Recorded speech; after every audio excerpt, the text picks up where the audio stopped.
They're going to have to get Tom Brady and that offense off the field. We have seen the last 2 weeks, New England's had a heavy concentration on Sony Michel offensively, especially running the football.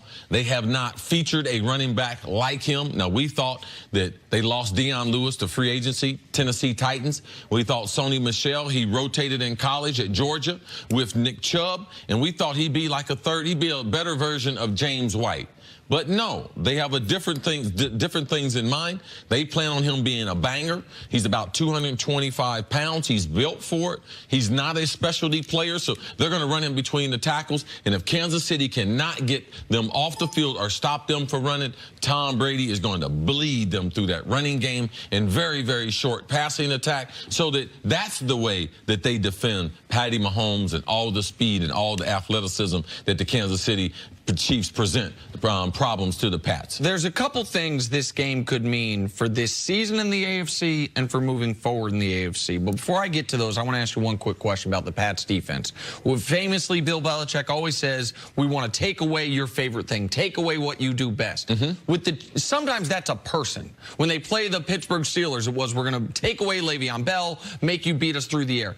With the Chiefs, there's not one person. You might say Tyreek Hill, but then they still got Travis Kelce, Sammy Watkins, Kareem Hunt. What will they try to take away from the Kansas City Chiefs? You have to try to take away concepts.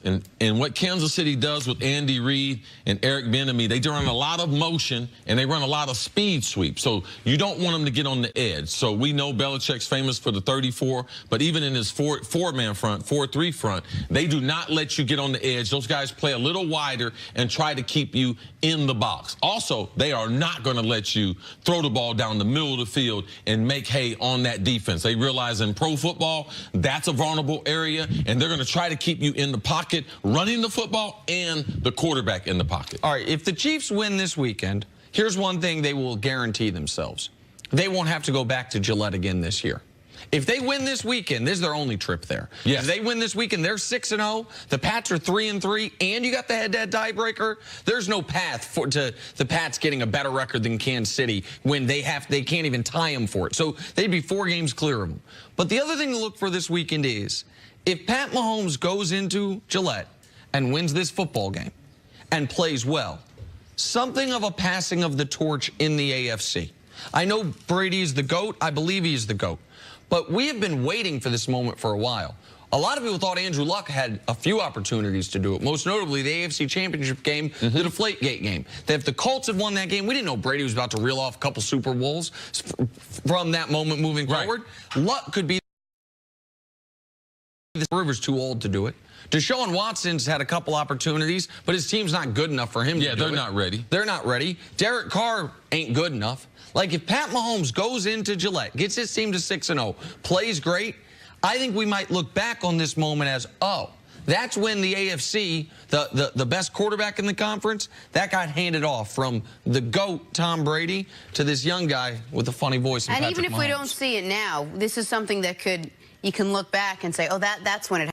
Or you see over the course of the rest of the season. One thing the Chiefs have going for them, we talked about when the Dolphins went into Gillette and they had a must-win game. For the Pats, we thought it was a must-win. The only player on the Dolphins roster who'd ever won there was Frank Gore, and he did it for a different team. Yes. Almost every meaningful player on this Chiefs team, except for Sammy Watkins, won there last year. They won to open the season in Gillette last season. Pat Mahomes didn't play in that game, but he saw the guys do it. And Cece, if there is one coach out there who could match wits with Bill Belichick, you would say it would be someone like Andy Reid, wouldn't you? Yeah, Andy Reid, he matches up well with Belichick because he's creative offensively. If you look back to the Super Bowl when he was in Philadelphia, that offense going against a Belichick defense did have success. He has been able to score some points against Belichick. Andy Reid hadn't been his best in big-time moments and in clock management situations. He's been poor, but a chance for him. Yeah. If that torch is passed, it's a chance for Andy Reid to be able to rewrite what his resume is also. All right, got to take a break. Coming up, did the Eagles find the cure for their Super Bowl hangover? That's next on First Things First. What do you use for a hangover, Jenna? 2 Advil and more water than I could possibly even imagine. You guys don't know. Jenna be turning it up on the weekends. That is not